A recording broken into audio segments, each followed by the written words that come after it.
What's up, everybody? This is the Easy Podcast. Nope. I have a catchphrase now that I have to say, and That's it is, right. What's up, filmmakers and moviegoers? Makers. What? No, that's wrong. All right, we're going to get this right. What's up, filmmakers and every week. I have to put up this every week. I have to edit this out every week. Sorry. Are you really editing? I've heard these things every week. You're really editing them. What's up, filmmakers and moviegoers?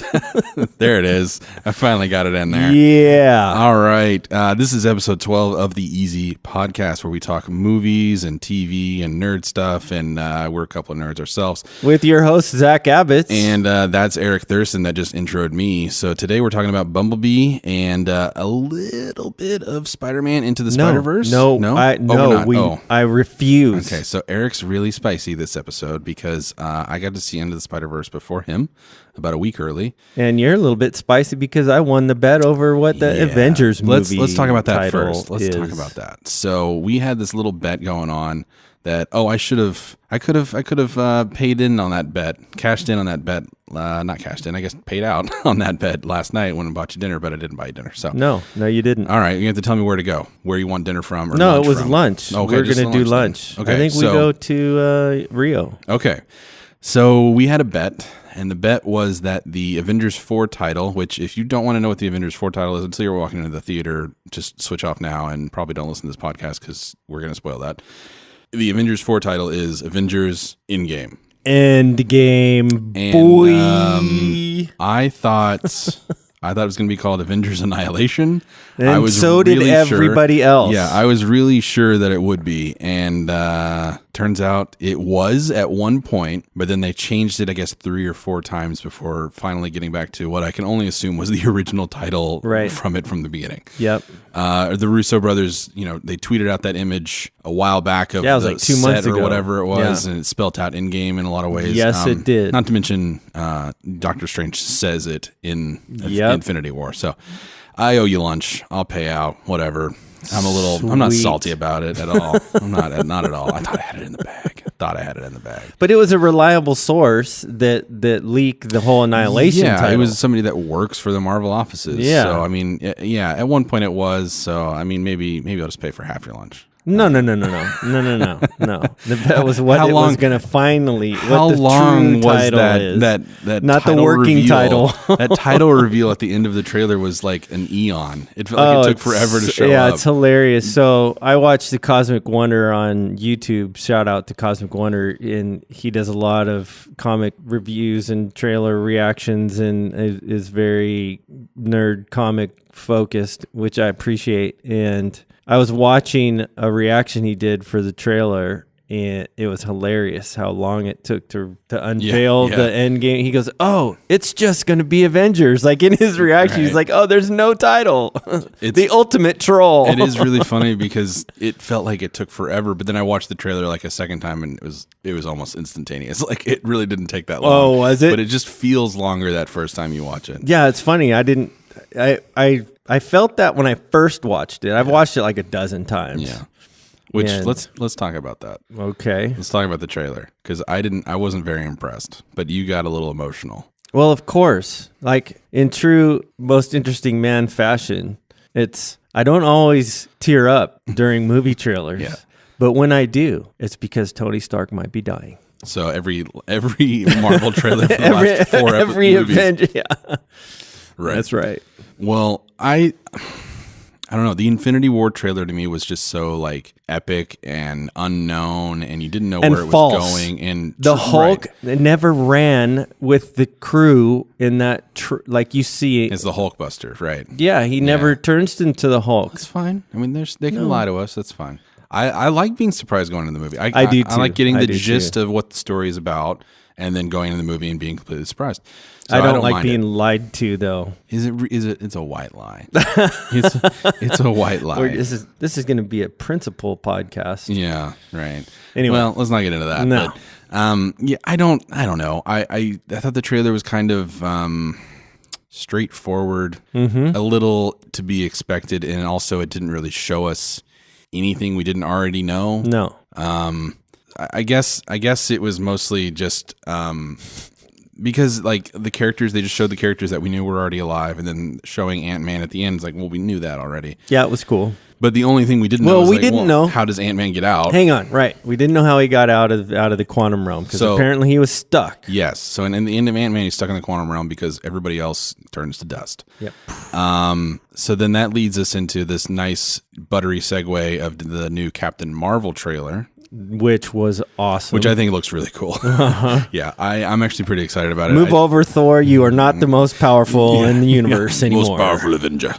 No, you are no longer the most powerful Avenger. It's definitely Captain Marvel. Mm-hmm. So I think this movie looks awesome. I think the art direction looks really cool, which, again, you have to hand it back to Guardians of the Galaxy because so much of this cosmic and space stuff really just like the look and vibe of it all comes from James Gunn, and then that all art direction and everything from that movie. So, but I'm really excited for it. I think it looks really fun and cool, and I'm excited to see 1995 Samuel L. Jackson again. Right. Yep. So I think it looks pretty awesome. But speaking of the segue, so I think Ant-Man is going to be in Captain Marvel. Really? Yes. So Quantum Realm has like a time travel capability. Right. So I think we're going to find out how Ant-Man gets out of the quantum realm. He gets out of the quantum realm in Captain Marvel, ends up in 1995, and then they figure out how to harness that ability to go get him back to like present day, I guess you could say, or whatever, date Avengers in game takes place. And then my only thing that like doesn't totally follow through with that theory is if he can time travel, like why would Nick Fury page Captain Marvel in present day? Like that wouldn't really work if 1995 Captain Marvel came through the time jump. I don't know. Anyways, I think he's going to be in the Captain Marvel movie though. I think. Wow, that'd be cool. Yeah, I think it would be really cool. That's an exciting prediction, actually. Let's see if it happens. Yeah, that'd be sweet.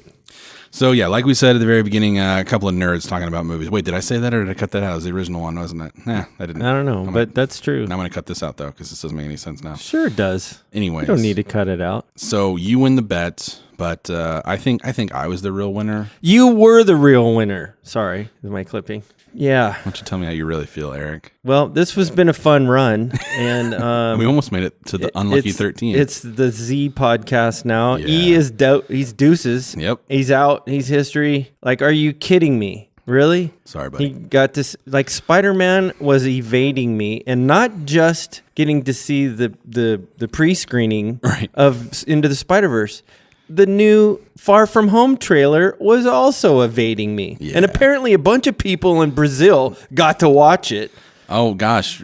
Forgive another country for seeing something before us. I'm totally fine with Brazil seeing it first, but apparently they don't know how to leak stuff on the internet. I just don't know why you want to watch that for the first time on your cell phone with crappy cell phone footage. I watched the leaked version of Avengers when Infinity War was leaked from Comic-Con last year. Yeah, I know you did that, but it was funny because it was 6 a.m. I woke up at 6 a.m. on Friday, saw the Avengers in-game trailer came out.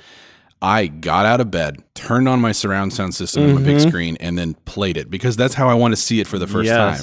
Yeah. I don't know how you do this, because I'm going to watch it a bajillion times before the movie. I don't know. I love that first experience of having the full. Well, I guess it's not really a full experience. I'm not seeing it in a theater, but still, just a big experience. Right. So I did that. I was up late the night before. I first got the text from you saying, you win. I guess I owe you lunch. And I was like, I immediately jumped to my feet and I ran to the computer where I have my studio monitor set up. Turned on the widescreen with the studio monitor. Monsters? The monsters. Oh, God, I'm so excited I can't even talk. And yeah, I had watched it probably 4 times before my wife goes, "Is that the new Avengers trailer?" And I said, "Yes." And then she went, "Shut it off. I'm trying to sleep." Right. She's like, "That's enough. You've seen it enough." One more. All right. Man, yeah. No, I'm not bitter. I hate you. I mean, I don't. Okay, maybe a little bit this week. All right. Spider-Man, Into the Spider-Verse. Yeah, let's talk about it because I got to see it. I'm going to talk about it just briefly. Next week, we'll actually have a full episode on it. Shaking my because head. It's worth a full episode.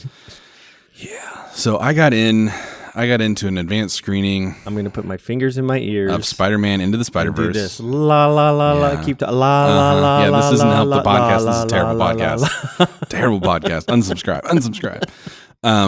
Yeah, I got to see it. It's awesome. The art style, the character animations, the voice acting. Man, it's a freaking home run of a movie. It's so cool. It's so good. It's so unique.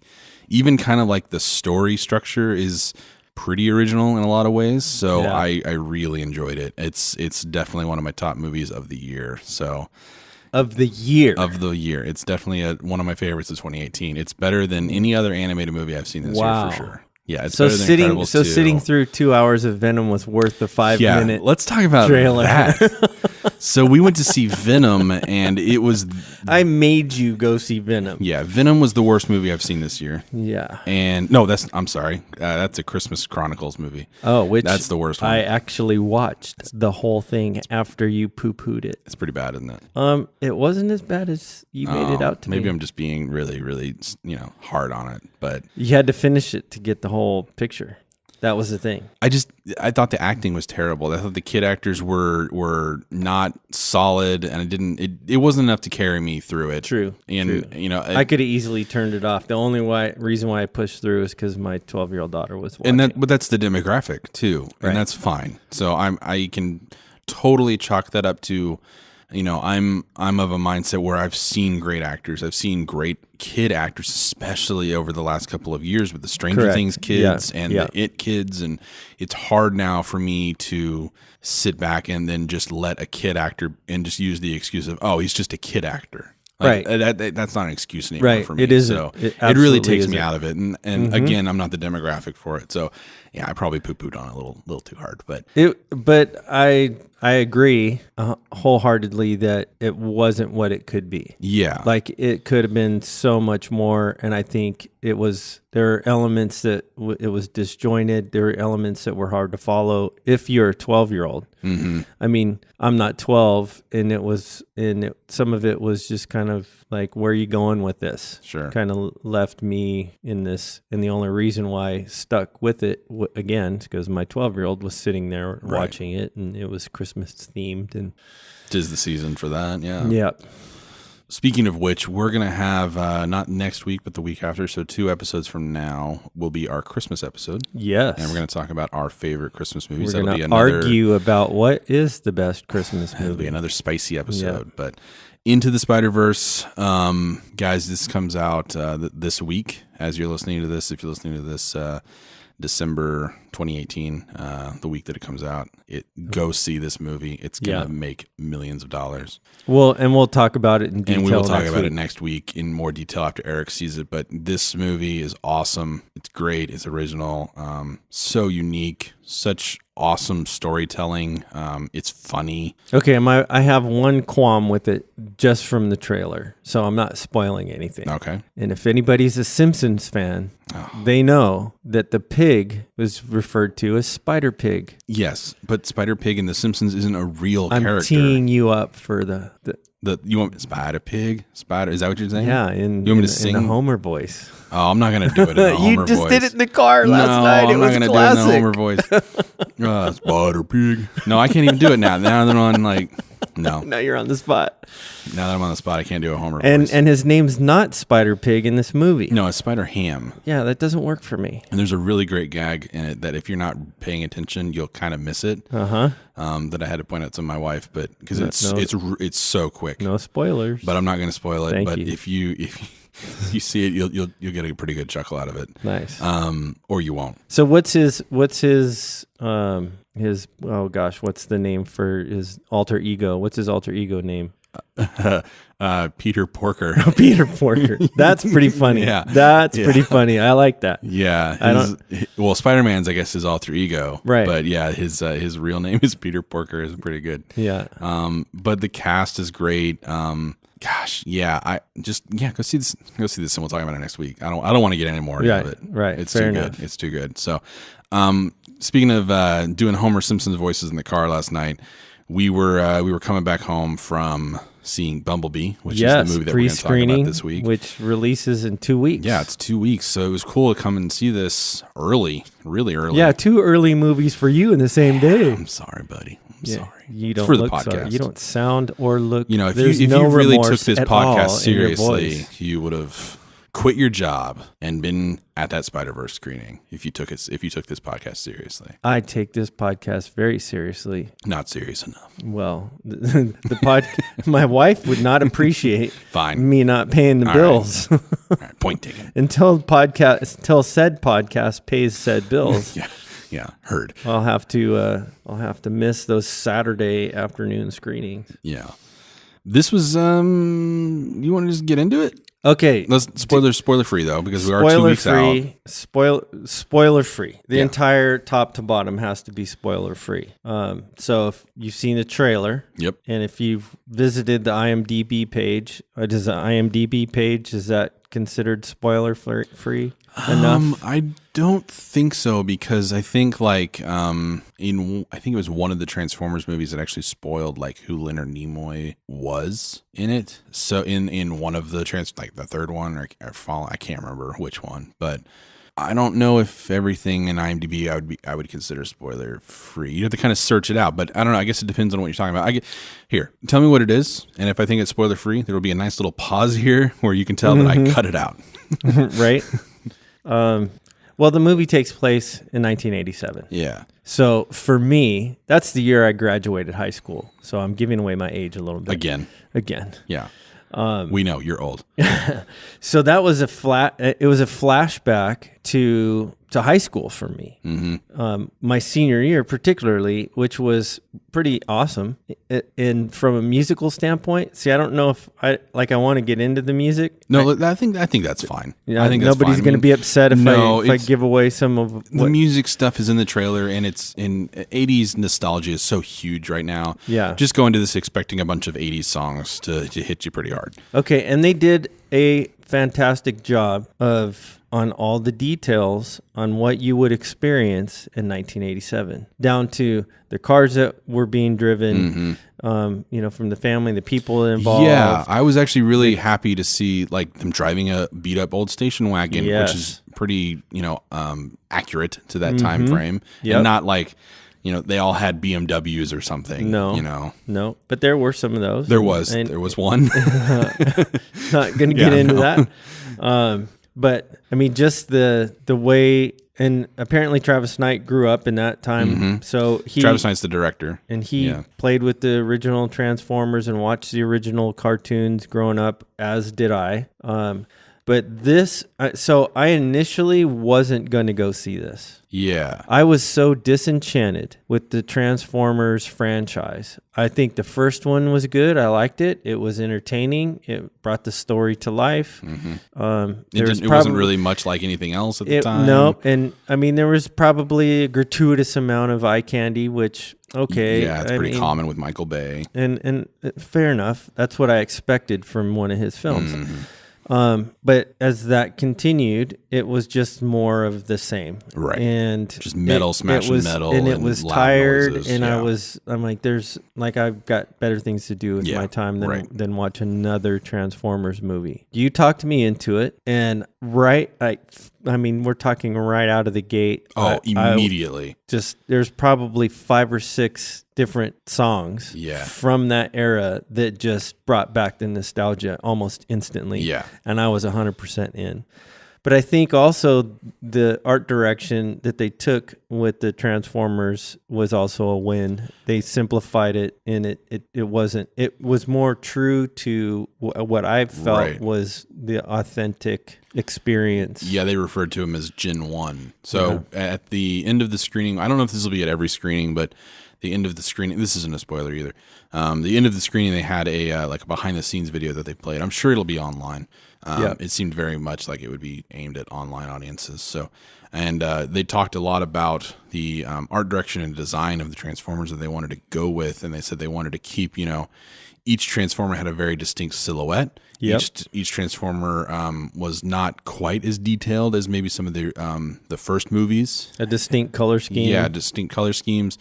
and I just knocked it out of the park. Yeah. I think that was one of the main reasons that I was drawn into this movie, that brought me back over the bad taste in my mouth from the Michael Bay ones, was the art direction and art style of the Transformers. It felt like the toys that I grew up playing with. Absolutely. And it shows in the movie too. You can understand what's happening. You can see the action, and you can tell who's who. Mm-hmm. And the opening scene I'll save for the spoiler section, because I think it might be kind of a spoiler, even though it's the very first thing you see. But it's so awesome. It's worth the price of the admission just for the opening 5 minutes of the movie. I really think so. Just keep that in mind if you haven't seen it yet. But yeah, I think they did really great with the art direction, and even the details of Haley Steinfeld, her parent, the parents' house, the house that she lived in. It felt very realistic and of that period. Absolutely, yeah, and also it felt very realistic to the jobs that they had. So her mom's a nurse, and then her stepdad, I guess, or whatever he is. He doesn't have a job. He was working on it. Right? But and this is in the first 10 minutes of the movie, so I'm not spoiling anything. But I think it was, I was pleasantly surprised with just a lot of the little normal details that I expect to be correct in a Scorsese movie, or just a drama movie that has more time to focus on that. Not so much an action movie. Usually I don't care. Right. But it just, a lot of that stuff really helped bring it in. She's riding around in a crappy old scooter, and all this stuff. And I thought it was really great. And it was one of the and even to that, I was appreciative that it was these pedal mopeds that were a thing. Yeah, right. They were a thing back then. Yeah, I had pedal to get them started. And then go for it. But yeah, man, and the acting was now there's some tongue in cheek and some cheese, what you would expect. But that being said, the acting, Haley was so believable. She just drew you in. Yeah, she was really great in this. From the emotional aspect. Even, I forget what the actor's name. The buddy, her neighbor or whatever. The wannabe boyfriend. Yeah, I can't think of his name either, but yeah. He did an amazing job. I really liked that character. I thought that character might be annoying, but it really switches around once they kind of get into it. I enjoyed. I think for the most part, most of the acting was pretty good. I have a hard time dealing with Haley's mom actress that's in this, because she was in a show. Pamela and Adlon, right? Yeah. Mm-hmm. She was in a show that I watched a couple seasons of called Californication. Oh, right. And obnoxiously annoying in that show. So it was hard for me to separate her every time I saw her. It's gosh, I just hate your character in a show that I've already seen before. So it was hard for me to not just to be okay with her on screen in this. But for the most part, everybody is pretty solid in this. I think Jorge Ledenborg Jr. Yes. Yeah. So that's Jorge is the wannabe boyfriend, the protagonist number 2 or whatever you want to say. Yeah, he's really great. This movie's pretty funny too, and it's not in the one thing I hated about the Michael Bay movies was the potty humor. Yeah. It's just not my style. I don't care for it. Right. There wasn't a whole lot of that in this. Nope. And then there's actually a couple of moments that I was shocked and then kind of grossed out, which I'll get into in spoilers when some stuff happens, but not in a funny gross out type of a way. It was actually horror movie gross out. Really? Yeah. I'll get into it in a little bit, but I think I'm going to stick around till this part. Oh man, look at this guy hanging out for his own podcast. I think this is probably the best Transformers movie since the first one, even though some people might say that the first one still is terrible, and they're right mostly. If I'm going to compare the first one to this one, I'm going with this one 100%. Yeah, I think this one's better. Yep. In a lot of ways.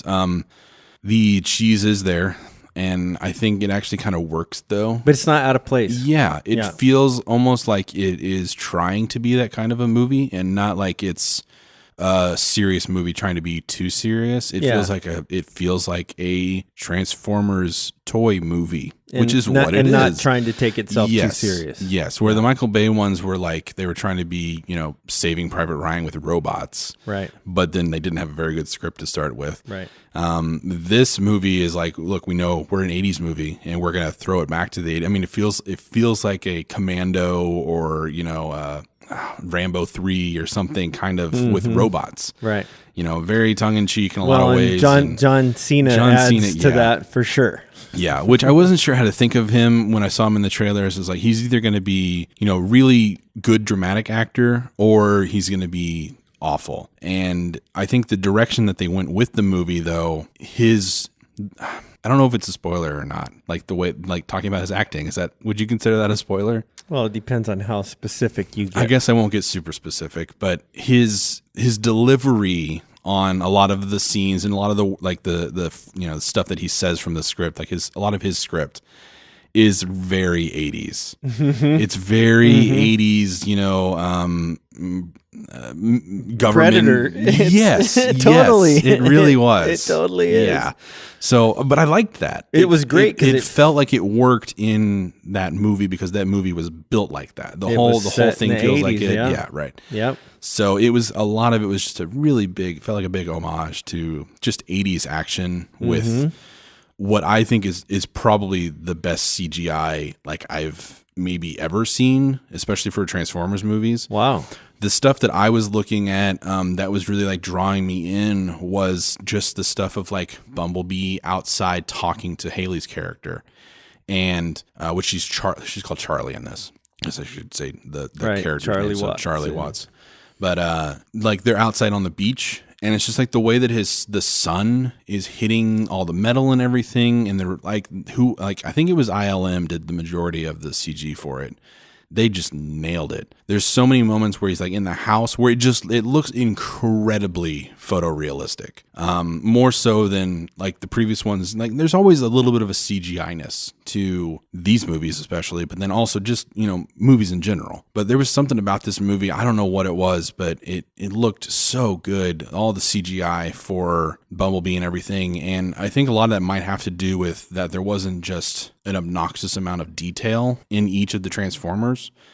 So that behind the scenes preview that we saw at the end of the film, they actually said that they stripped back metal detail and adding little, doodads and trinkets and stuff to the original designs. They really went back to the basics and said, we're going to give them big paneling and we're going to give them less, metal pieces and stuff in their face and gears and cogs and all this stuff. And I think it benefited greatly.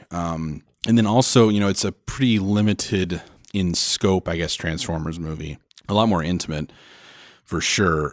So you don't have, a dozen Transformers battling each other throughout the whole movie, or even, 20 or 30 of them. So it probably gave them a lot better budget and more time to focus on just those specific ones that are in the movie, and that allowed them to look even better. But yes, some of the light refracting and everything on Bumblebee especially, man, it just looked great. I thought a lot of just shadows and everything.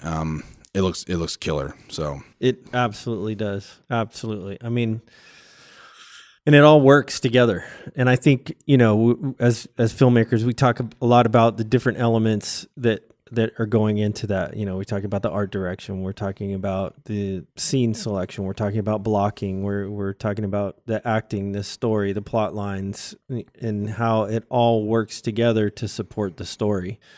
And I think all the elements that have been brought together, Travis Knight just crushes it on this, and really for me redeemed Transformers. Totally. So nothing against Michael Bay. I appreciate what he does in the lane that he's in. But there's just more for this particular, for me personally, it was just more substantial, a truer, more authentic feel. Yeah. There's more meat on the bone. Yep. Yeah, man. Yeah. I agree with that completely. I think Travis Knight, who he did Kubo and the Two Strings before. I think that was really his only. I mean, I guess you could call that live action because it's technically stop motion, right? But that was this is his first full on live action movie, and I think just with the amount of CG and even, maybe miniatures, I was thinking. Like, I haven't seen any behind the scenes stuff, but there's some stuff where it feels like they used real animatronics and real CGI, and I think that might have a lot to do with why certain scenes looked so good, especially with like light refracting and everything. Refraction, sorry. And like there's the scene with Bumblebee in the house, which is in the trailer, and he's bumping into stuff. It looks like he's in that house. And then there's a bunch of scenes where Haley Atwood or Haley Seidfeld? Seidfeld? Hang on. Steinfeld. Haley Steinfeld. Where she's like touching his face or his hands and stuff. If it's CGI, it's incredible. Oh, that was amazing. It totally felt like that was the interaction. It had to have been animatronic. Because some of I'm going to throw Infinity War under the bus for a second. Go for it. The opening scene where Thanos is decimating Thor's ship. Yeah. And grabs Thor by his armor. Yes. And then Thor kind of grabs his hand. Yeah. It's a miss. Yeah, it's a little disjointed. It's a miss. Yeah. You can totally tell he's not grabbing anything. Right. And they CGI'd it in. Yeah. And for a movie of that scale, I'm like, yeah. That tweet, I was like, There's another one of those scenes where he grabs Gamora's hand to throw her off, and it's the same thing. Yeah. She doesn't look. Yeah. Right. So to your point, none of that, and there's a lot of interaction with Bumblebee and Haley's character and Charlie, where she's touching his face, and he's touching her hand, and then he's brushing off her hair. Yeah, on that the part in the beat. trailer. Yeah, like, oh no, I'm good, and it's like, wow. Yeah, it looks great. I mean, it was, if that's CGI. Yeah. Amazing. I feel like there had to be some animatronics in detail. This. Yeah. It's so well done. And I really appreciated that each Transformer didn't have, even Autobots and Decepticons both, like they didn't have too much going on with them. You could really tell facial expressions with each one and when they were talking, and the transforming in this is awesome. Erik just got a phone call. But yeah, I think this is definitely the best Transformers movie. It's probably the one that a lot of people have been wanting since they announced that they were going to start doing these movies 20 years ago. Right. And if you've been, like me, disenchanted with the franchise, like yawn, tired, okay, eye candy, action, explosions everywhere, no substance, this is not that. Yes. So this comes highly recommended. Go see it. It's not a disappointment in any way. No, it's really good. It's not one of my favorites of the year, but it was definitely not a disappointment. I had a lot of fun with it, and I think there's a lot of big technical achievements in it that I think will probably go unnoticed by the normal person. But I was very impressed with a lot of it. So I would say go check it out in a couple weeks, whenever it's finally in a theater near you. So go check it out. Now we're going to get into spoilers, though. Okay. So warning, spoilers for Bumblebee 2018. Spoiler alert. With the vocoder to your voice sometime and do that. Oh, that'd be awesome. Yeah, that'd be cool. We got some around here. I know, I saw that. Yeah. Okay, so spoilers for Bumblebee. I want to talk about the opening scene because it blew my mind. Your patience, however, is what's blowing my mind. I had to wait because I think it's a big spoiler, honestly. So the movie opens with a giant battle on Cybertron, with everybody's there, Optimus and Starscream, and there's anamorphics. What's the animal Transformers called? I can't remember, but it's so incredible. Like, it looks amazing. It looked, and this is why I was talking about animatronics and miniatures earlier, was it looks like miniatures. The stuff looks real. The buildings that are falling down look real. And I know the whole thing is probably 100% CGI, but it is the best CGI I've ever seen. I don't know why, I think a lot of it probably had to do with I know it's all digital, so it's not real lenses, but it had to probably do with the lens choices, the lens selections that they made for focal lengths. did something with the depth of field and the way that they chose the lenses for this battle and stuff. I don't know why, man. It just brought me in immediately, and I was so just ear to ear smiling and excited because it looked so good. But all that to be said, it's only like 5 minutes, so I was a little bummed. I wanted like a whole movie in that. Yeah. Which maybe a prequel? Maybe. I mean, that would be cool. It would be so expensive. I mean, that scene alone was probably half their budget. Probably. It was, but oh my gosh! Like I know I'm really building it up here, but I don't know why I was just so impressed with it. It Nerd looked alert. great. I know I'm nerding out right now. Absolutely. But it was, again, character designs were solid. You could, people were, sorry, not people, but Transformers were very distinct. Certain things were happening, shot selections and focal lengths and just character interactions. And hearing Bumblebee's voice for the first time, well, not first time, but the first time I can remember. I don't really remember what his voice actually sounded like, if there was any, previews or not previews, but flashbacks in the other movies or not. But man, just so good. Like it's such a cool scene. It makes me think of, so there's the Terminator movie, Terminator Salvation with Christian Bale. Yep. Terrible movie. But it has this one scene in it that makes your admission price totally worth it, where it's all one take through like a helicopter crash. Right. And it's incredible. Yep. This is that scene for me where if the rest of this movie sucked, I wouldn't have cared, because this scene, this opening scene is so cool. It's so well done. I want to know how they did it. I want to talk to Travis Knight and just be like, look, I don't know what you did, but it looks great.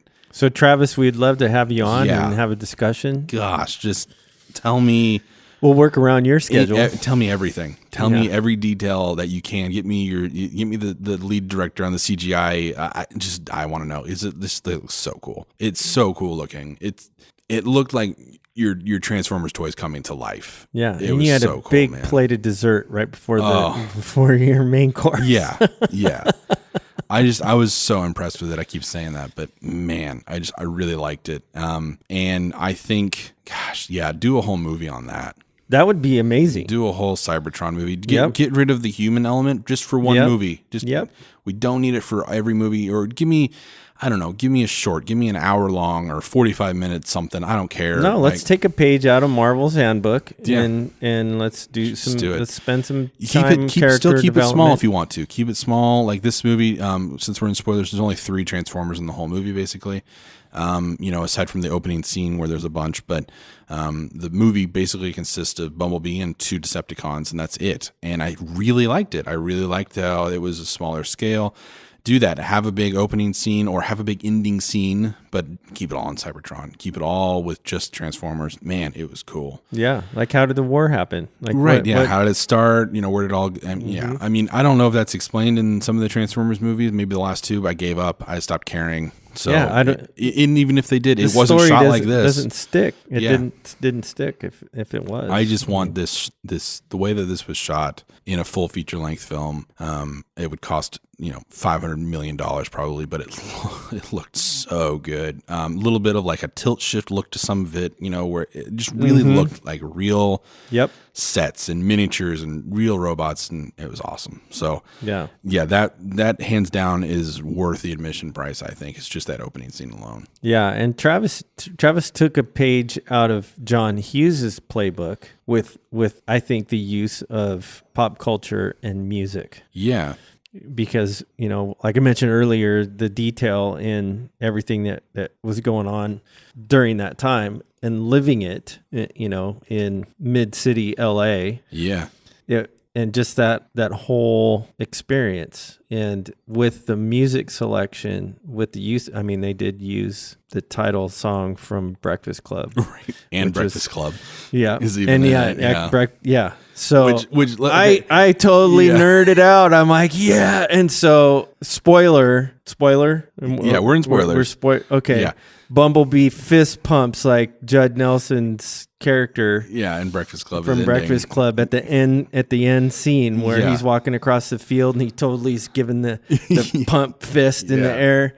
And Bumblebee does that to John Cena's character when John Cena's saying "Soldier, good work" or whatever. So that scene was so funny because That scene's so funny because I was like, oh, please don't salute him. Please don't salute him. And then he goes, hey, soldier. And then he does it. And I'm like, oh, no.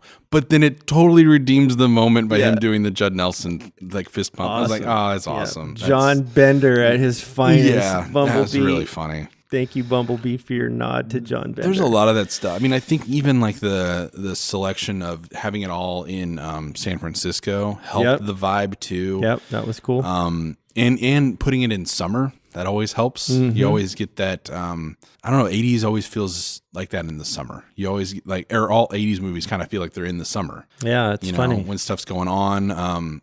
Less Than Zero we talked about that takes place in the summer, even though it's a post high school movie. Right. It's still 80s young adult. The summer after high school, basically. Yeah. Right. So I mean, obviously Breakfast Club takes place during school because they're in detention. Right.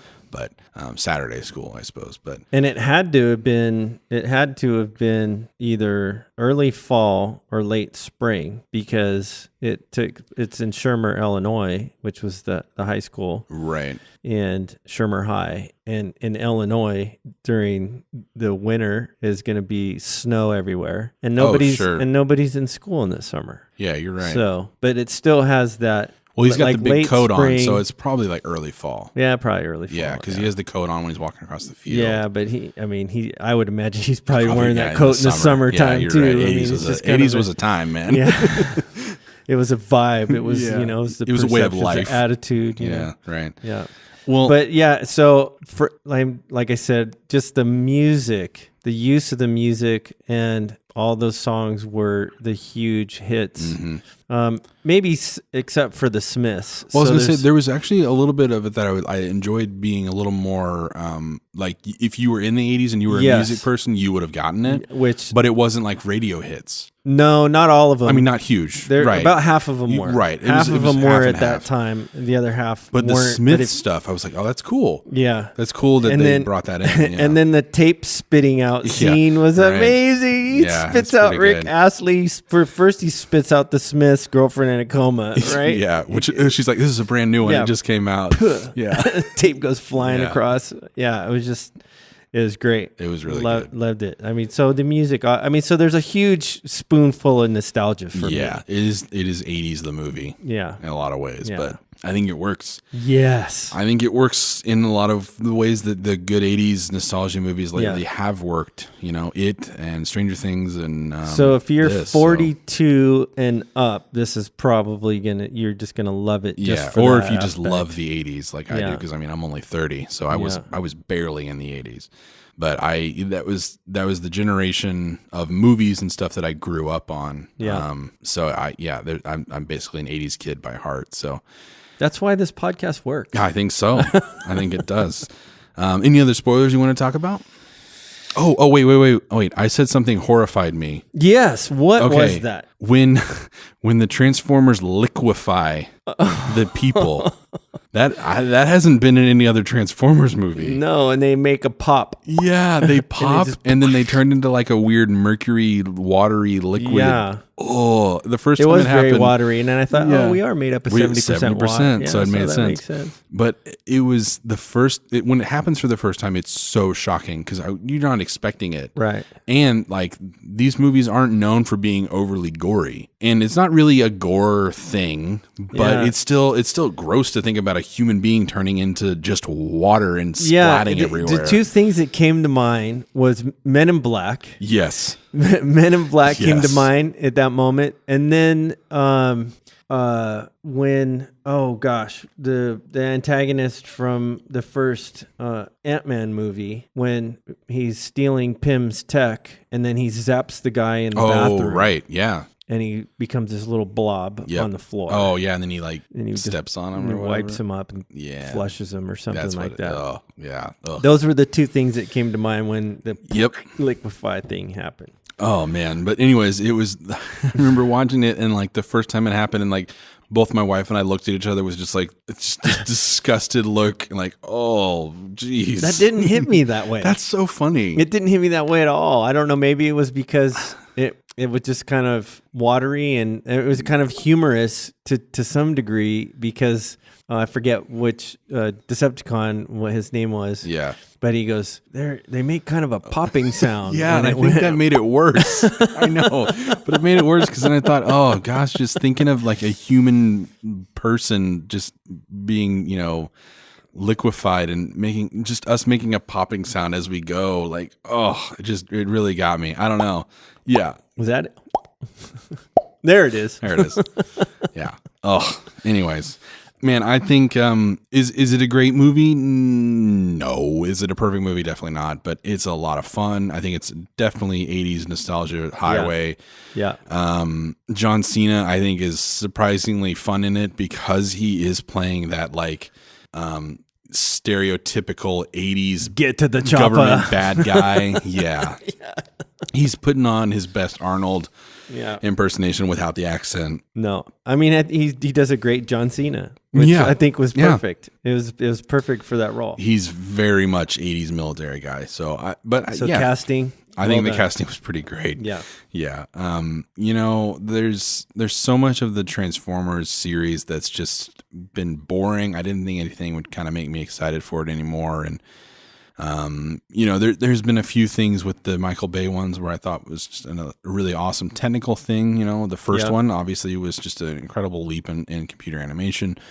And then even I think the second or the third one, it was really, it had a lot of 3D elements in it, which at the time, not a lot of people were shooting 3D. That was the big wave of 3D still, what was that, 8 years ago? And, they strapped two red cameras to skydivers' heads and threw them out an actual plane. Like there's a lot of stuff in it that I thought was just incredible. Even if the movies weren't great, but then it just became just a copy paste of noise and explosions that I just couldn't follow anymore and was so bored with.